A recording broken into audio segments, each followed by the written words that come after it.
I joined the military and I moved around a lot, and I was a professional soldier for 10 years. Deployed to Iraq and Afghanistan. Hi, and welcome to Kelly, where we talk about life, your life and my life, and through Kelly we hope to inspire. I have Tim Everett on the show today. Tim is a veteran. He is a friend of mine. He's also a filmmaker. You've made a film, The Bounty Hunter. It's a feature, right?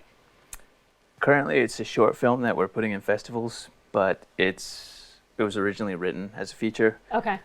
So once we got the short film and got into some festivals and won some awards, we decided to go ahead and proceed and try to make it as a feature.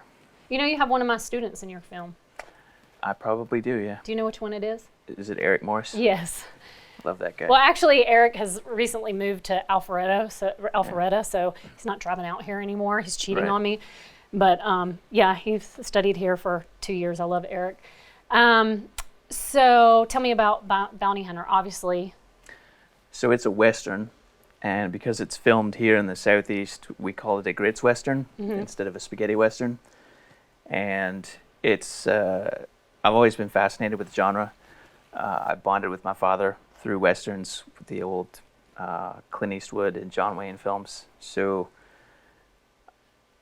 I'm not sure how I decided to do a Western. It just sort of happened. One day I was like, I'm going to shoot a Western. And I did. I started working on it, and people really seemed interested in it because I guess that they don't do that very frequently in this area. So I started working on it, and all these people started applying for, cast and crew positions, and we just decided to give it a go. So well, it's a perfect place because it's the South. All those kind of people are here, so why not? You're from Scotland. So how long have you lived here? 'Cause you still have I thought you were Irish. No, not Irish. Like 30 years. I just said this to him last week. I was like, oh, we'll talk about your Irish accent. He's like, I'm not Irish. So you lived here for 30 years? So what's your history? Just curious. I joined the military and I moved around a lot, and I was a professional soldier for 10 years. Deployed to Iraq and Afghanistan and Bosnia, a bunch of other places that weren't shooting matches. And then I got out and I worked as a private contractor for one good company and one less than reputable company. And I got in some trouble. So once I got clear of that trouble, without the law being involved, I quit doing that and got a regular job. And then I ended up,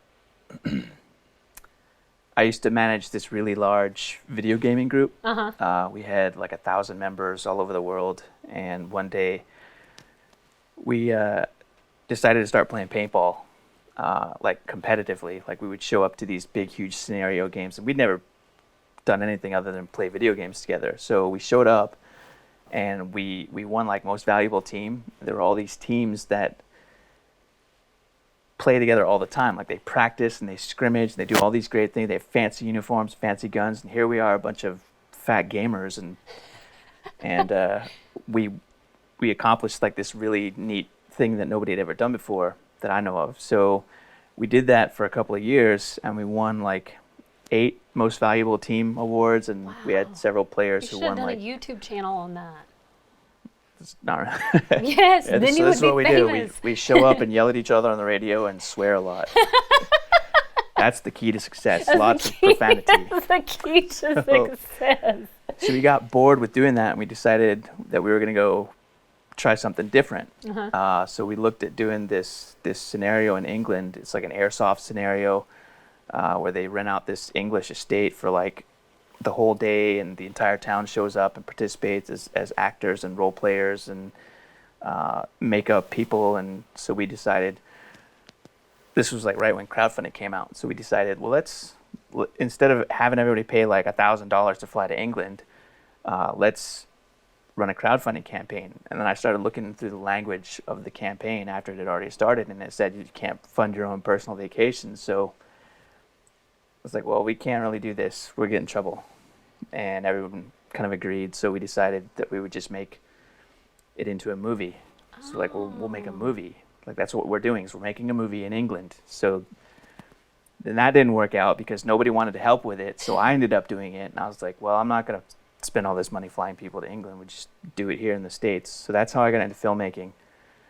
And it was the worst experience I'd ever had in my life. Really? Well, it's because you didn't have the resources. At that point, you don't have the resources and you don't have the people, the manpower. Well, and we were in the DC area, which in like 2011, there wasn't hardly anything going on there other than professional productions. So finding people was sort of difficult.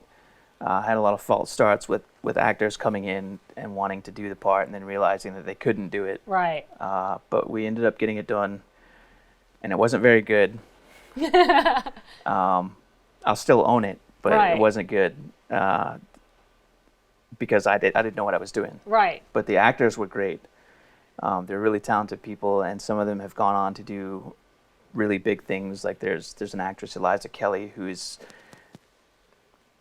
been in several features, and she does a lot of background work and small bit parts in the DC area. She's in something about George Washington that's coming out.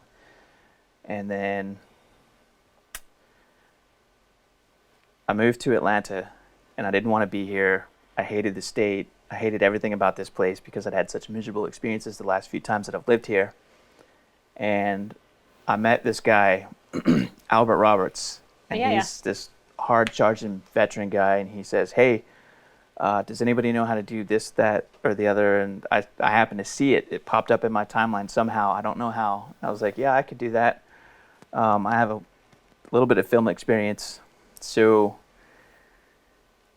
he invites me to his house where they're shooting, and he's like, yeah, just bring all your battle rattle, like your military kit and props and things. So I showed up, and he puts me in this movie, and then he starts giving me lines and has me driving this truck up and down this driveway, and I had no idea what was going on. He's like, congratulations, you're in test group. And I met like all these people, and they were really nice, and everybody seemed to know what they were doing. And this is where you guys kind of formed a veterans group, right? A veterans film group. We started a little cabal of veteran filmmakers. We picked up a handful of people who were veterans, and we started working together very closely. I made a couple of nerdy fan films, and Albert was in them, and then we just decided to kind of progress from there and start picking up other veterans. And I met Richard Tavernaro and Don Weir and Tessie and Kip Wilmot, who all have their own veteran-run studios. So that was when I started focusing on giving veterans jobs in films. I mean, obviously we're not getting paid yet, so I guess you wouldn't call it a job, but you know. Yeah. And it's awesome how one thing kind of leads to another. So if people want to find out about, about what you're doing and want to kind of connect with that, how do they find you? We have an Instagram feed, which only really gets used when we have a shoot day, or we're doing editing, or we have a big announcement. We also try to push our casting calls to there. We have a Facebook page for Bravo Whiskey Charlie Films, and that's probably our most active thing. We have a website, but we haven't touched it in like 7 years, so it still looks like it's 7 years old and out of date. We have a YouTube channel and a Vimeo channel and a Twitter and all the other things. Okay, cool. This is for you, to remind you. I know that you're saying no, but to remind you that you're a gift. If you have any advice in your case, you said in 2011 that you started out and then you had a bad experience and you were like, and I'm not going to do this again. Then it pulled you back in.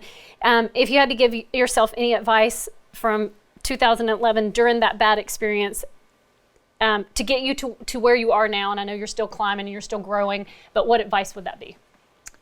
I made the joke earlier about don't make a zombie movie, so that still applies. But I guess the advice that I would give to pretty much anybody, regardless of film or not, is never quit. Yeah. Because no one ever won a race by standing still, so never quit. Yeah, and we keep on going. Thank you. We hope this segment inspired and educated you.